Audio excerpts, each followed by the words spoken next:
ಭಾರತದ ಪುರಾತನ ನೆಲದಲ್ಲಿ ಕಾಲದ ಹೆಜ್ಜೆಗಳು ಇನ್ನೂ ಸ್ಪಷ್ಟವಾಗಿ ಕೇಳಿಸುವ ಒಂದು ಅದ್ಭುತ ಸ್ಥಳವಿದೆ, ಲೇಪಾಕ್ಷಿ ಟೆಂಪಲ್. ಇದು ಕೇವಲ ಒಂದು ದೇವಸ್ಥಾನವಲ್ಲ, ಇದು ಶಿಲ್ಪ, ಭಕ್ತಿ ಮತ್ತು ರಹಸ್ಯಗಳ ಸಂಗಮ. ನೀವು ಅಲ್ಲಿ ಕಾಲಿಟ್ಟ ಕ್ಷಣದಿಂದಲೇ ಏನೋ ವಿಭಿನ್ನ ಅನುಭವ ನಿಮ್ಮ ಮನಸ್ಸನ್ನ ಆವರಿಸತೊಡಗುತ್ತದೆ. ಗಾಳಿ ಸಹ ಇಲ್ಲಿ ಸಾಮಾನ್ಯವಾಗಿಲ್ಲ, ಅದು ಒಂದು ಕಥೆಯನ್ನ ಹೇಳುತ್ತದೆ. ಕಲ್ಲುಗಳು ಕೇವಲ ಕಲ್ಲುಗಳಲ್ಲ, ಅವುಗಳಲ್ಲಿ ಜೀವವಿದೆ, ನೆನಪುಗಳಿವೆ, ಶತಮಾನಗಳ ಇತಿಹಾಸ ಅಡಗಿದೆ. ಈ ದೇವಸ್ಥಾನದಲ್ಲಿ ಇರುವ ಪ್ರತಿಯೊಂದು ಸ್ತಂಭ, ಪ್ರತಿಯೊಂದು ಗೋಡೆ, ಪ್ರತಿಯೊಂದು ಚಿತ್ರ ಎಲ್ಲವೂ ಒಂದು ಮೌನದ ಕಥೆಯನ್ನ ಹೊತ್ತಿವೆ. ಆದರೆ ಆ ಕಥೆಯನ್ನ ಕೇಳಲು ಕೇವಲ ಕಿವಿಗಳು ಸಾಕಾಗುವುದಿಲ್ಲ, ಮನಸ್ಸು ತೆರೆದಿರಬೇಕು. ಇಲ್ಲಿ ಒಂದು ರಹಸ್ಯವಿದೆ, ಒಂದು ಪ್ರಶ್ನೆ ಇದೆ. ಅದನ್ನು ಕಂಡು ಹಲವರು ಆಶ್ಚರ್ಯಪಟ್ಟಿದ್ದಾರೆ, ಕೆಲವರು ಭಯಪಟ್ಟಿದ್ದಾರೆ, ಇನ್ನು ಕೆಲವರು ಅದನ್ನು ದೈವಿಕ ಅಚ್ಚರಿ ಎಂದು ನಂಬಿದ್ದಾರೆ. ಈ ಕಥೆ ಕೇವಲ ಒಂದು ದೇವಸ್ಥಾನದ ಕಥೆಯಲ್ಲ. ಒಂದು ಕಾಲದಲ್ಲಿ ಪುರಾತನ ಭಾರತದ ಹೃದಯ ಭಾಗದಲ್ಲಿ ಇಂದಿನ ಲೇಪಾಕ್ಷಿ ಟೆಂಪಲ್ ಸುತ್ತಮುತ್ತಲಿನ ಪ್ರದೇಶವು ಶಾಂತವಾಗಿ ಪ್ರಕೃತಿಯ ಮಡಿಲಲ್ಲಿ ಮಲಗಿದಂತೆ ಕಾಣಿಸುತ್ತಿತ್ತು. ಬೆಳಗಿನ ಸೂರ್ಯಕಿರಣಗಳು ನಿಧಾನವಾಗಿ ಕಲ್ಲಿನ ಮೇಲ್ಮೈ ಮೇಲೆ ಹರಡಿಕೊಳ್ಳುತ್ತಾ ಆ ಸ್ಥಳಕ್ಕೆ ಒಂದು ದೈವಿಕ ಹೊಳಪು ನೀಡುತ್ತಿದ್ದವು. ಗಾಳಿ ನಿಧಾನವಾಗಿ ಬೀಸುತ್ತಾ ಮರಗಳ ಎಲೆಗಳನ್ನು ಸಣ್ಣ ಸದ್ದು ಮಾಡಿಸುತ್ತಾ ಆ ಸ್ಥಳದ ನಿಶ್ಶಬ್ದತೆಯನ್ನ ಮತ್ತಷ್ಟು ಗಂಭೀರಗೊಳಿಸುತ್ತಿತ್ತು. ಆ ದಿನಗಳಲ್ಲಿ ಆ ಪ್ರದೇಶಕ್ಕೆ ಜನರು ಸಾಮಾನ್ಯವಾಗಿ ಬರುವುದಿಲ್ಲ. ಇದು ಒಂದು ವಿಚಿತ್ರವಾದ ಶಾಂತಿಯನ್ನ ಹೊತ್ತುಕೊಂಡಿದ್ದ ಜಾಗ. ಕೆಲವೊಮ್ಮೆ ದೂರದಲ್ಲಿ ಹಕ್ಕಿಗಳ ಕೂಗು ಕೇಳಿಸುತ್ತಿತ್ತು, ಮತ್ತೊಮ್ಮೆ ಗಾಳಿಯ ಸದ್ದು ಮಾತ್ರ. ಆದರೆ ಈ ನಿಶ್ಶಬ್ದತೆಯ ಹಿಂದೆ ಒಂದು ಆಳವಾದ ರಹಸ್ಯ ಅಡಗಿಕೊಂಡಿತ್ತು. ಕಾಲಕ್ರಮೇಣ ಸಾಗುತ್ತಾ ಆ ಸ್ಥಳವು ನಿಧಾನವಾಗಿ ಗಮನ ಸೆಳೆಯಲು ಶುರು ಮಾಡಿತು. ಕೆಲವರು ಇಲ್ಲಿ ಬಂದು ಕಲ್ಲಿನ ರಚನೆಗಳನ್ನು ನೋಡುತ್ತಾ ಆಶ್ಚರ್ಯಪಡುವರು, ಕೆಲವರು ದೇವರ ಸನ್ನಿಧಿಯನ್ನ ಅನುಭವಿಸುವರು. ಆ ಸ್ಥಳದಲ್ಲಿ ಒಂದು ವಿಶಿಷ್ಟವಾದ ಶಕ್ತಿ ಇದೆ ಎಂಬ ಭಾವನೆ ಎಲ್ಲರ ಮನಸ್ಸಿನಲ್ಲಿ ಮೂಡತೊಡಗಿತು. ಅಲ್ಲಿದ್ದ ಪ್ರತಿಯೊಂದು ಕಲ್ಲು, ಪ್ರತಿಯೊಂದು ಶಿಲ್ಪ ಒಂದು ಕಥೆಯನ್ನ ಹೇಳುವಂತೆ ಕಾಣಿಸುತ್ತಿತ್ತು. ಶಿಲ್ಪಿಗಳ ಕೈಚಳಕ ಅಷ್ಟೊಂದು ಅದ್ಭುತವಾಗಿತ್ತು, ನೋಡಿದವರು ನಿಂತು ನೋಡುವಂತಾಗುತ್ತಿತ್ತು. ಅವರು ಕಲ್ಲಿನಲ್ಲಿ ಜೀವ ತುಂಬಿದಂತೆ ಕಾಣಿಸುತ್ತಿತ್ತು. ಪ್ರತಿಯೊಂದು ರೇಖೆಯಲ್ಲೂ, ಪ್ರತಿಯೊಂದು ಆಕಾರದಲ್ಲೂ ಒಂದು ಉದ್ದೇಶ, ಒಂದು ಭಾವನೆ ಇತ್ತು. ಹೀಗೆ ಕಾಲ ಸಾಗುತ್ತಾ ಆ ಸ್ಥಳದಲ್ಲಿ ಒಂದು ದೊಡ್ಡ ನಿರ್ಮಾಣ ಕಾರ್ಯ ಆರಂಭವಾಯಿತು. ರಾಜರು, ಶಿಲ್ಪಿಗಳು, ಕಾರ್ಮಿಕರು ಎಲ್ಲ ಒಟ್ಟಿಗೆ ಸೇರಿ ಒಂದು ಮಹತ್ತರವಾದ ದೇವಸ್ಥಾನವನ್ನು ನಿರ್ಮಿಸಲು ಮುಂದಾದರು. ಅದು ಸಾಮಾನ್ಯ ದೇವಸ್ಥಾನವಲ್ಲ, ಅದು ಭಕ್ತಿಯ ಸಂಕೇತವಾಗಬೇಕು ಎಂಬ ಉದ್ದೇಶವಿತ್ತು. ಶಿಲ್ಪಿಗಳು ದಿನ ರಾತ್ರಿ ಕೆಲಸ ಮಾಡುತ್ತಾ ಪ್ರತಿಯೊಂದು ಸ್ತಂಭವನ್ನು ಅತ್ಯಂತ ನಿಖರತೆಯಿಂದ ತಯಾರಿಸುತ್ತಿದ್ದರು. ಅವರು ಕಲ್ಲುಗಳನ್ನು ಕತ್ತರಿಸಿ ಅದರಲ್ಲಿ ಸೂಕ್ಷ್ಮವಾದ ವಿನ್ಯಾಸಗಳನ್ನು ಕೆತ್ತುತ್ತಿದ್ದರು. ಪ್ರತಿಯೊಂದು ಸ್ತಂಭವು ಒಂದು ಕಥೆಯನ್ನು ಹೇಳುವಂತಿತ್ತು. ಕೆಲವೊಂದು ಸ್ತಂಭಗಳಲ್ಲಿ ನೃತ್ಯ ಮಾಡುವ ರೂಪಗಳು, ಇನ್ನೊಂದರಲ್ಲಿ ದೇವತೆಗಳ ಚಿತ್ರಣ, ಇನ್ನೊಂದರಲ್ಲಿ ಪುರಾಣದ ದೃಶ್ಯಗಳು. ಆ ಸಮಯದಲ್ಲಿ ದೇವಸ್ಥಾನದ ಒಳಭಾಗದಲ್ಲಿ ಒಂದು ವಿಶೇಷ ಸ್ತಂಭವನ್ನು ನಿರ್ಮಿಸುವ ಕೆಲಸ ನಡೆಯುತ್ತಿತ್ತು. ಈ ಸ್ತಂಭವು ಇತರ ಸ್ತಂಭಗಳಿಗಿಂತ ವಿಭಿನ್ನವಾಗಿತ್ತು. ಶಿಲ್ಪಿಗಳು ಅದನ್ನು ಬಹಳ ಜಾಗೃತೆಯಿಂದ ರೂಪಿಸುತ್ತಿದ್ದರು. ಯಾರಿಗೂ ಅರ್ಥವಾಗದಂತೆ ಅದರಲ್ಲಿ ಒಂದು ವಿಚಿತ್ರತೆ ಇತ್ತು. ದಿನಗಳು ಕಳೆದಂತೆ ಆ ಸ್ತಂಭ ಪೂರ್ಣಗೊಂಡಿತು. ಜನರು ಅದನ್ನು ನೋಡಿ ಆಶ್ಚರ್ಯಪಟ್ಟರು. ಅದು ನೆಲವನ್ನು ಸಂಪೂರ್ಣವಾಗಿ ಸ್ಪರ್ಶಿಸದೆ ಸ್ವಲ್ಪ ದೂರದಲ್ಲಿ ತೂಗುತ್ತಿರುವಂತೆ ಕಾಣುತ್ತಿತ್ತು. ಯಾರು ಅದನ್ನು ಹೇಗೆ ಮಾಡಲಾಗಿದೆ ಎಂಬುದನ್ನು ಅರ್ಥ ಮಾಡಿಕೊಳ್ಳಲಾಗಲಿಲ್ಲ. ಈ ಸಮಯದಲ್ಲಿ ದೇವಸ್ಥಾನಕ್ಕೆ ಬಂದ ಭಕ್ತರು ಈ ಸ್ತಂಭವನ್ನು ನೋಡಿ ಕುತೂಹಲದಿಂದ ತುಂಬುತ್ತಿದ್ದರು. ಕೆಲವರು ಅದರ ಕೆಳಗೆ ಬಟ್ಟೆಯನ್ನು ಹಾಯಿಸಿ ಅದು ನಿಜವಾಗಿಯೂ ನೆಲಕ್ಕೆ ತಾಗಿಲ್ಲವೆಂದು ಪರಿಶೀಲಿಸುತ್ತಿದ್ದರು. ಪ್ರತಿಯೊಬ್ಬರು ಇದನ್ನು ಒಂದು ದೈವಿಕ ಅಚ್ಚರಿ ಎಂದು ಭಾವಿಸುತ್ತಿದ್ದರು. ಇದರ ಜೊತೆಗೆ ದೇವಸ್ಥಾನದ ಹೊರಭಾಗದಲ್ಲಿ ಒಂದು ಭಾರೀ ನಂದಿ ಪ್ರತಿಮೆಯನ್ನು ನಿರ್ಮಿಸಲಾಯಿತು. ಅದು ಅಷ್ಟೊಂದು ದೊಡ್ಡದಾಗಿತ್ತು, ದೂರದಿಂದಲೇ ಕಾಣಿಸುತ್ತಿತ್ತು. ಜನರು ಅದನ್ನು ನೋಡಿ ಭಕ್ತಿಯಿಂದ ತಲೆಬಾಗುತ್ತಿದ್ದರು. ದೇವಸ್ಥಾನದ ಗೋಡೆಗಳಲ್ಲಿ ಅದ್ಭುತವಾದ ಚಿತ್ರಕಲೆಗಳು ಮೂಡಿ ಬಂದವು. ಅವು ಪುರಾತನ ಕಥೆಗಳನ್ನು ಹೇಳುತ್ತಿದ್ದವು. ಬಣ್ಣಗಳು ಇನ್ನೂ ಜೀವಂತವಾಗಿದ್ದವು, ಅವು ಕಾಲವನ್ನು ಮೀರಿ ಉಳಿದಂತೆ ಕಾಣಿಸುತ್ತಿದ್ದವು. ಈ ದೇವಸ್ಥಾನದ ಸುತ್ತಮುತ್ತಲಿನ ವಾತಾವರಣವೇ ಬದಲಾಗತೊಡಗಿತು. ಜನರು ದೂರದಿಂದಲೇ ಇಲ್ಲಿ ಬರಲು ಆರಂಭಿಸಿದರು. ಅವರು ಈ ಸ್ಥಳದ ಶಕ್ತಿಯನ್ನು ಅನುಭವಿಸಲು ಬಯಸಿದರು. ಕೆಲವರು ಇಲ್ಲಿ ಬಂದು ತಮ್ಮ ಮನಸ್ಸಿನ ಸಮಸ್ಯೆಗಳನ್ನು ಹೇಳಿಕೊಳ್ಳುತ್ತಿದ್ದರು, ಕೆಲವರು ಪ್ರಾರ್ಥನೆ ಮಾಡುತ್ತಿದ್ದರು, ಕೆಲವರು ಕೇವಲ ಈ ಸ್ಥಳದ ಶಾಂತಿಯನ್ನು ಅನುಭವಿಸುತ್ತಿದ್ದರು. ಈ ದೇವಸ್ಥಾನವು ನಿಧಾನವಾಗಿ ಒಂದು ಪವಿತ್ರ ಕ್ಷೇತ್ರವಾಗಿ ಪ್ರಸಿದ್ಧಿ ಪಡೆದಿತ್ತು. ಇದರ ಬಗ್ಗೆ ಕಥೆಗಳು ಹರಡತೊಡಗಿದವು. ಜನರು ಇದನ್ನು ಒಂದು ಅದ್ಭುತ ಸ್ಥಳವೆಂದು ಕರೆಯತೊಡಗಿದರು.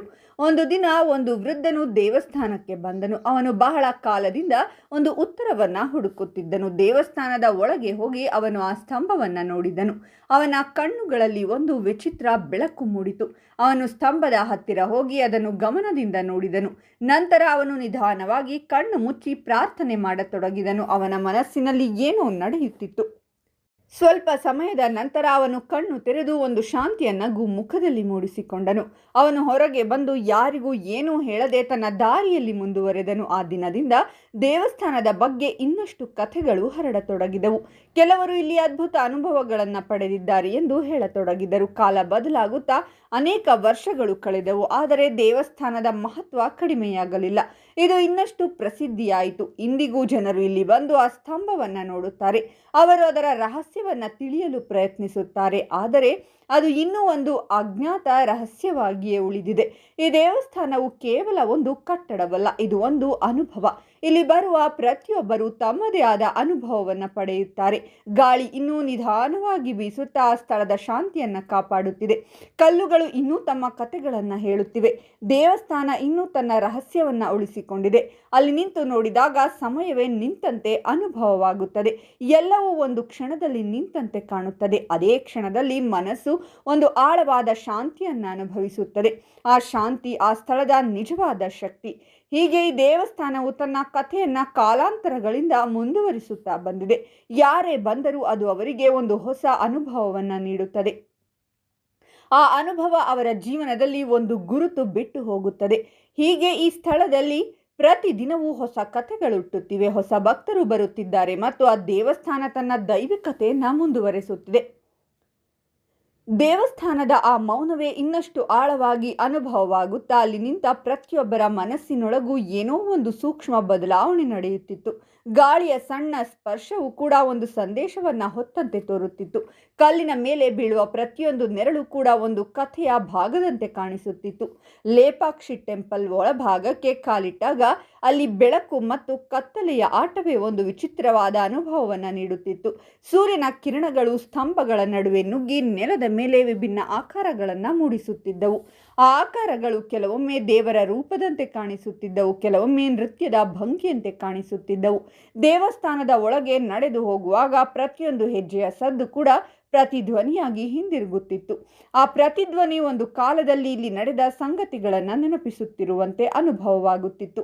ಹಳೆಯ ಕಾಲದ ಭಕ್ತರು, ಶಿಲ್ಪಿಗಳು, ರಾಜರು ಎಲ್ಲರೂ ಇನ್ನೂ ಈ ಸ್ಥಳದಲ್ಲೇ ಇದ್ದಾರೆ ಎಂಬ ಭಾವನೆ ಮೂಡುತ್ತಿತ್ತು. ಸ್ತಂಭಗಳ ಮೇಲಿರುವ ಶಿಲ್ಪಗಳು ಅಷ್ಟೊಂದು ಸೂಕ್ಷ್ಮವಾಗಿದ್ದವು. ಅವುಗಳನ್ನು ನೋಡುತ್ತಾ ಸಮಯವೇ ಮರೆತು ಹೋಗುತ್ತಿತ್ತು. ಒಂದು ಸ್ತಂಭದಲ್ಲಿ ಯೋಧರ ಚಿತ್ರಣ, ಇನ್ನೊಂದರಲ್ಲಿ ನೃತ್ಯ ಮಾಡುವ ದೈವಗಳ ರೂಪ, ಮತ್ತೊಂದರಲ್ಲಿ ಪುರಾಣದ ಘಟನೆಯ ಚಿತ್ರಣ. ಇವೆಲ್ಲವೂ ಜೀವಂತವಾಗಿರುವಂತೆ ಕಾಣಿಸುತ್ತಿದ್ದವು. ಆ ನಡುವೆ ಕೆಲವರು ಒಂದು ವಿಶೇಷ ಸ್ತಂಭದ ಬಳಿ ನಿಂತು ಅದನ್ನು ಗಮನಿಸುತ್ತಿದ್ದರು. ಅವರು ನಿಧಾನವಾಗಿ ತಮ್ಮ ಕೈಯನ್ನು ಅದರ ಕೆಳಗೆ ಇಟ್ಟು ಅದು ನಿಜವಾಗಿಯೂ ನೆಲಕ್ಕೆ ತಾಗಿಲ್ಲವೆಂದು ಅನುಭವಿಸಲು ಪ್ರಯತ್ನಿಸುತ್ತಿದ್ದರು. ಕೆಲವರು ಕಾಗದವನ್ನು ಅಥವಾ ಬಟ್ಟೆಯನ್ನು ಅದರ ಕೆಳಗೆ ಹಾಯಿಸುತ್ತಿದ್ದರು. ಅದು ಸುಲಭವಾಗಿ ಹಾದು ಹೋಗುತ್ತಿದ್ದಾಗ ಅವರ ಮುಖದಲ್ಲಿ ಆಶ್ಚರ್ಯದ ನಗು ಮೂಡುತ್ತಿತ್ತು. ಆದರೆ ಆ ಸ್ತಂಭವು ಕೇವಲ ಒಂದು ರಚನೆ ಮಾತ್ರವಲ್ಲ, ಅದು ಒಂದು ಪ್ರಶ್ನೆ, ಅದು ಒಂದು ಸವಾಲು. ಅದು ಹೇಗೆ ಸಾಧ್ಯ ಎಂಬ ಪ್ರಶ್ನೆಯನ್ನು ಪ್ರತಿಯೊಬ್ಬರ ಮನಸ್ಸಿನಲ್ಲಿ ಮೂಡಿಸುತ್ತಿತ್ತು. ದೇವಸ್ಥಾನದ ಹೊರಗೆ ದೊಡ್ಡ ನಂದಿ ಪ್ರತಿಮೆಯ ಬಳಿ ಜನರು ಸೇರಿಕೊಂಡಿದ್ದರು. ಅವರು ಅದನ್ನು ಸುತ್ತುವರಿದು ಅದರ ಮಹತ್ವವನ್ನು ಅರಿತುಕೊಳ್ಳಲು ಪ್ರಯತ್ನಿಸುತ್ತಿದ್ದರು.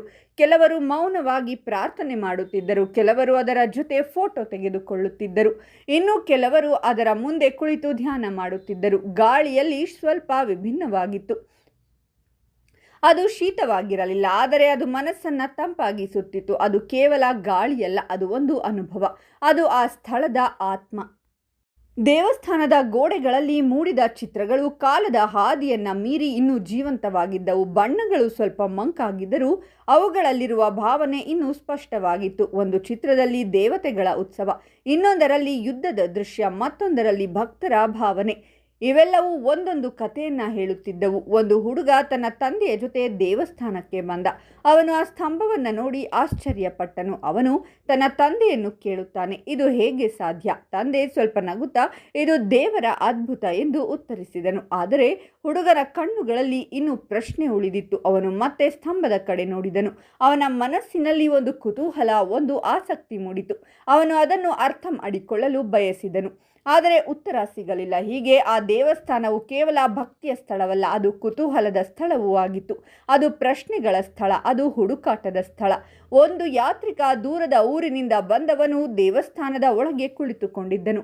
ಅವನು ತನ್ನ ಜೀವನದ ಬಗ್ಗೆ ಯೋಚಿಸುತ್ತಿದ್ದನು. ಅವನ ಮನಸ್ಸಿನಲ್ಲಿ ಅನೇಕ ಪ್ರಶ್ನೆಗಳಿದ್ದವು. ಆದರೆ ಆ ಸ್ಥಳದಲ್ಲಿ ಕುಳಿತಿದ್ದಾಗ ಅವನ ಮನಸ್ಸು ನಿಧಾನವಾಗಿ ಶಾಂತವಾಗತೊಡಗಿತು. ಅವನಿಗೆ ಎಲ್ಲ ಪ್ರಶ್ನೆಗಳಿಗೂ ಉತ್ತರ ಸಿಕ್ಕಿರಲಿಲ್ಲ, ಆದರೆ ಅವನಿಗೆ ಒಂದು ಶಾಂತಿ ಸಿಕ್ಕಿತು. ಅದು ಸಾಕಾಯಿತು. ಸಂಜೆ ಸಮಯದಲ್ಲಿ ಸೂರ್ಯ ಅಸ್ತಮಿಸಲು ಆರಂಭಿಸಿದಾಗ ದೇವಸ್ಥಾನದ ಮೇಲೆ ಒಂದು ಬಂಗಾರದ ಹೊಳಪು ಹರಡಿತು. ಸ್ತಂಭಗಳು, ಗೋಡೆಗಳು, ಶಿಲ್ಪಗಳು ಅಲ್ಲಿ ಒಂದು ಚಿನ್ನದ ಬಣ್ಣದಲ್ಲಿ ಮಿನುಗುತ್ತಾ ಕಾಣಿಸಿಕೊಂಡವು. ಆ ಸಮಯದಲ್ಲಿ ದೇವಸ್ಥಾನ ಇನ್ನಷ್ಟು ದೈವಿಕವಾಗಿ ಕಾಣಿಸುತ್ತಿತ್ತು. ಜನರು ಮೌನವಾಗಿ ಆ ದೃಶ್ಯವನ್ನು ನೋಡುತ್ತಿದ್ದರು. ಯಾರೂ ಮಾತನಾಡುತ್ತಿರಲಿಲ್ಲ. ಎಲ್ಲರೂ ಆ ಕ್ಷಣವನ್ನು ಅನುಭವಿಸುತ್ತಿದ್ದರು. ಗಾಳಿ ನಿಧಾನವಾಗಿ ಬೀಸುತ್ತಾ ಮರಗಳ ನೆರಳುಗಳು ನೆಲದ ಮೇಲೆ ಚಲಿಸುತ್ತಿದ್ದವು.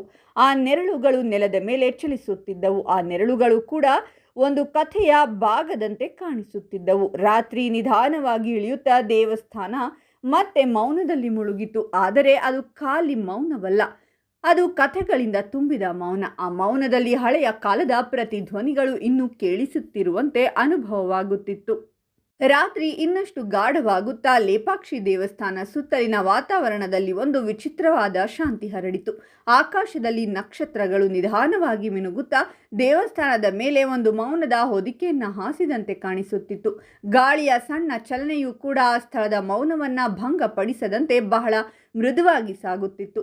ದೇವಸ್ಥಾನದ ಒಳಭಾಗದಲ್ಲಿ ಕತ್ತಲೆಯ ನಡುವೆ ಕೆಲವೊಂದು ದೀಪಗಳ ಬೆಳಕು ಮಾತ್ರ ಕಾಣಿಸುತ್ತಿತ್ತು. ಆ ದೀಪಗಳು ಸ್ತಂಭಗಳ ಮೇಲೆ ಬಿದ್ದು ಅವುಗಳಿಗೆ ಒಂದು ಜೀವಂತವಾದ ಹೊಳಪು ನೀಡುತ್ತಿದ್ದರು. ಪ್ರತಿಯೊಂದು ಸ್ತಂಭವು ನೆರಳಿನಲ್ಲಿ ದೊಡ್ಡದಾಗಿ ಕಾಣಿಸುತ್ತಾ ಅವುಗಳ ಮೇಲೆ ಕೆತ್ತಿದ ಶಿಲ್ಪಗಳು ಇನ್ನಷ್ಟು ಸ್ಪಷ್ಟವಾಗಿ ತೋರುತ್ತಿದ್ದವು. ಒಬ್ಬ ಯಾತ್ರಿಕನು ಇನ್ನು ದೇವಸ್ಥಾನವನ್ನು ಬಿಟ್ಟು ಹೋಗಿರಲಿಲ್ಲ. ಅವನು ಮೌನವಾಗಿ ಒಂದು ಮೂಲೆಯಲ್ಲಿ ಕುಳಿತು ಆ ಸ್ಥಳದ ಪ್ರತಿಯೊಂದು ಶಬ್ದವನ್ನು ಗಮನಿಸುತ್ತಿದ್ದನು. ಅವನಿಗೆ ಗಾಳಿಯ ಸದ್ದು, ದೀಪದ ಜ್ವಾಲೆಯ ಚಲನೆ, ದೂರದ ಹಕ್ಕಿಗಳ ಕೂಗು ಎಲ್ಲ ಸ್ಪಷ್ಟವಾಗಿ ಕೇಳಿಸುತ್ತಿದ್ದವು. ಅವನು ನಿಧಾನವಾಗಿ ಎದ್ದು ಸ್ತಂಭಗಳ ನಡುವೆ ನಡೆಯಲು ಶುರು ಮಾಡಿದನು. ಅವನ ಹೆಜ್ಜೆಗಳು ನಿಧಾನವಾಗಿದ್ದರೂ ಪ್ರತಿಧ್ವನಿಯಾಗಿ ಹಿಂದಿರುಗುತ್ತಿದ್ದವು. ಆ ಪ್ರತಿಧ್ವನಿ ಅವನಿಗೆ ಒಂಟಿತನವನ್ನು ನೆನಪಿಸುತ್ತಿರಲಿಲ್ಲ, ಬದಲಾಗಿ ಯಾರೋ ತನ್ನ ಜೊತೆ ನಡೆದುಕೊಳ್ಳುತ್ತಿದ್ದಾರೆ ಎಂಬ ಭಾವನೆ ಮೂಡಿಸುತ್ತಿತ್ತು. ಅವನು ಮತ್ತೆ ಆ ವಿಚಿತ್ರ ಸ್ತಂಭದ ಬಳಿ ಬಂದನು. ರಾತ್ರಿ ಸಮಯದಲ್ಲಿ ಅದು ಇನ್ನಷ್ಟು ರಹಸ್ಯಮಯವಾಗಿ ಕಾಣಿಸುತ್ತಿತ್ತು. ದೀಪದ ಬೆಳಕು ಅದರ ಕೆಳಗೆ ಬೀಳುತ್ತಿದ್ದಾಗ ಅದು ನಿಜವಾಗಿಯೂ ಗಾಳಿಯಲ್ಲಿ ತೂಗುತ್ತಿರುವಂತೆ ತೋರುತ್ತಿತ್ತು. ಅವನು ತನ್ನ ಕೈಯನ್ನು ನಿಧಾನವಾಗಿ ಅದರ ಕೆಳಗಿಟ್ಟನು. ಅವನ ಮುಖದಲ್ಲಿ ಒಂದು ಆಳವಾದ ಆಶ್ಚರ್ಯ ಮೂಡಿತು. ಅವನು ಏನನ್ನೂ ಹೇಳಲಿಲ್ಲ, ಆದರೆ ಅವನ ಮನಸ್ಸಿನಲ್ಲಿ ಅನೇಕ ಪ್ರಶ್ನೆಗಳು ಮೂಡಿದವು. ಸ್ವಲ್ಪ ದೂರದಲ್ಲಿ ಇನ್ನೊಬ್ಬ ವೃದ್ಧನು ನಿಧಾನವಾಗಿ ನಡೆದುಕೊಂಡು ಬರುತ್ತಿದ್ದನು. ಅವನು ಆ ಯಾತ್ರಿಕನನ್ನು ಗಮನಿಸಿ ಅವನ ಬಳಿ ಬಂದು ನಿಂತನು. ಇಬ್ಬರು ಕೆಲ ಕ್ಷಣಗಳು ಮೌನವಾಗಿ ನಿಂತರು. ವೃದ್ಧನು ನಿಧಾನವಾಗಿ ಹೇಳಿದನು, ಈ ಸ್ಥಳವು ಉತ್ತರಗಳನ್ನು ಕೊಡೋದಿಲ್ಲ, ಆದರೆ ಪ್ರಶ್ನೆಗಳನ್ನು ಬದಲಾಯಿಸುತ್ತದೆ. ಯಾತ್ರಿಕನು ಅವನ ಕಡೆ ನೋಡಿದನು. ಅವನಿಗೆ ಆ ಮಾತಿನ ಅರ್ಥ ಸಂಪೂರ್ಣವಾಗಿ ಅರ್ಥವಾಗಿರಲಿಲ್ಲ, ಆದರೆ ಅದು ಅವನ ಮನಸ್ಸಿನಲ್ಲಿ ಉಳಿಯಿತು. ವೃದ್ಧನು ನಿಧಾನವಾಗಿ ಹೊರಟು ಹೋದನು.